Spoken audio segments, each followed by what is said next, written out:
In the first two videos, we discussed how quality rating and improvement systems have not lived up to their promise, and the reasons why.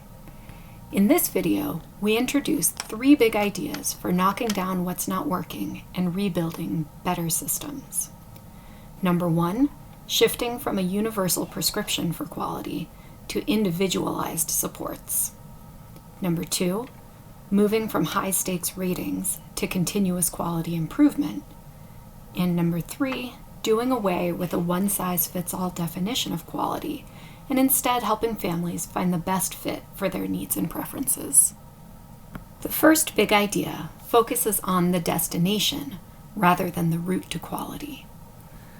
What if instead of the current kitchen sink approach to monitoring, we focused only on what matters most, teacher-child interactions?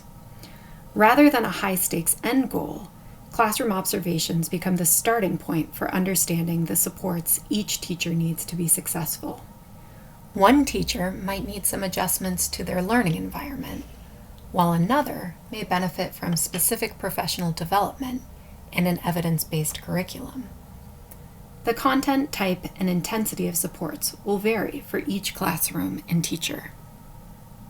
The second big idea focuses on continuous quality improvement, or CQI. Current models of QRIS are heavily weighted toward monitoring, which is burdensome for providers and the state. Monitoring drives ratings, which in turn determine financial supports, which are often inequitably rewarding more well-resourced programs. What if we deconstructed this model and moved the pieces around, starting with the overall health of teacher-child interactions? Based on a program's needs, the state would invest a down payment on quality, giving programs the specific resources they need to improve quality. Things that were previously required quality indicators, which programs were held accountable for, have been shifted to the support side of the equation. Like ongoing wellness checks, this process would be a continuous cycle of determining needs, providing support, and following up to see what's working. The final big idea is to provide a more useful system for families to make choices about childcare. What if, in addition to building strong foundations of teacher-child interactions, programs could choose to earn badges based on demonstrated strengths in different content areas or for working with special populations?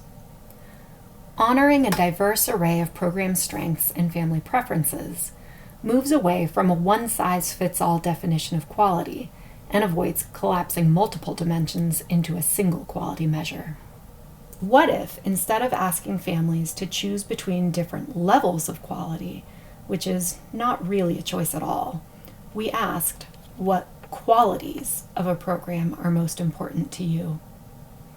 Inviting families to define quality for themselves and giving them information on programs that are the best match for their unique pattern of priorities avoids defining programs as good or bad, and instead focuses on whether a program is a good fit for a family.